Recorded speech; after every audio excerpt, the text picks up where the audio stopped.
इंदिरा गांधी की सरकार के समय साल 1968 में भगवान कृष्ण की जन्म स्थली कटरा केशव देव मंदिर की 13.37 एकड़ जमीन में से 2.7 एकड़ जमीन का मालिकाना हक शाही ईदगाह के पास चला गया।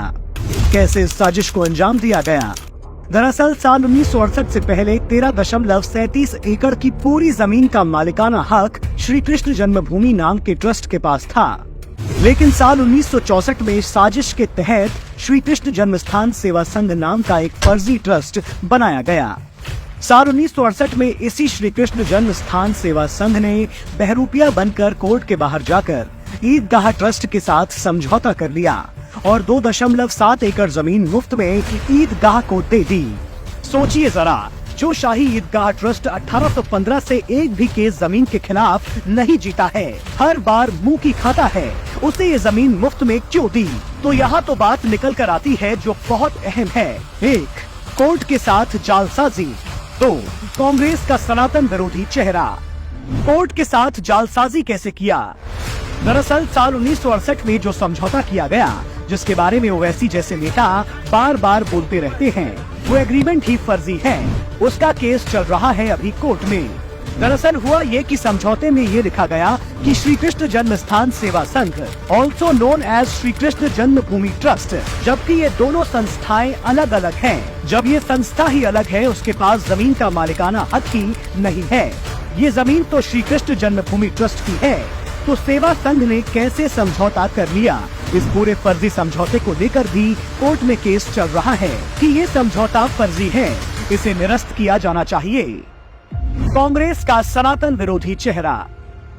जिस श्री कृष्ण जन्मस्थान सेवा संघ ने इस पूरे जालसाजी को अंजाम दिया, उसके पदाधिकारी थे कांग्रेस के नेता, एमपी के पूर्व सीएम डीपी मिश्रा और बिहार के पूर्व गवर्नर एमए अयंगर। क्योंकि जानकारों का कहना है कि ये लोग श्री कृष्ण जन्मस्थान सेवा संघ के पदाधिकारी थे। जैसा कि हमने नेहरू गांधी परिवार से जुड़ी पार्टी और उनके मुख्यमंत्रियों का हिंदू विरोधी चेहरा हमने हमेशा ही देखा है। इस पूरे फसाद की जड़ भी यही कांग्रेसी निकल रहे हैं, क्योंकि पद्मश्री से सम्मानित इतिहासकार मीनाक्षी जैन का भी यही कहना है कि 1968 में ये ईदगाह और श्री कृष्ण जन्मस्थान सेवा संघ के बीच जो एग्रीमेंट हुआ, उसका कारण कहीं न कहीं ये माना जा सकता है कि इंदिरा गांधी को अपनी सरकार बचानी थी, इसलिए उनको बाहर से मदद लेनी पड़ी, जो उन्होंने वामपंथी सीपीआई और कुछ अल्पसंख्यक नेताओं से ली। शायद उसी सहयोग के बदले इस पूरे षड्यंत्र को अंजाम दिया गया। पहले तो यूपी में चरण सिंह की सरकार को गिराकर राष्ट्रपति शासन लगाया गया, उसके बाद फिर इस नापाक समझौते को अंजाम दिया गया, जिसकी वजह से श्री कृष्ण जन्मभूमि की इस पावन जमीन का 2.37 एकड़ ईदगाह के हाथों में चला गया। सोचिए, ये वो जमीन है जिस पर हिंदुओं के आराध्य भगवान श्री कृष्ण का जन्म हुआ है। ये 80 करोड़ से ज्यादा हिंदुओं के लिए कितना अहम है, ये आप समझ सकते हैं। असल में आज सनातन धर्म को खुलेआम खत्म करने की बात इंडी वालों को इसलिए करनी पड़ रही है क्योंकि इनके हाथों में सत्ता नहीं है। नहीं तो सत्ता में रहते इन्होंने ऐसा कोई काम नहीं किया है जो इन्होंने सनातन धर्म को मिटाने के लिए ना किया हो।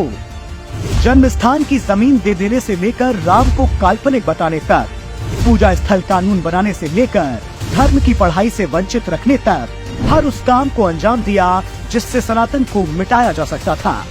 लेकिन वो सनातन सत्य है जो ना मिट पाया था, ना मिट पाया है और ना मिट पाएगा।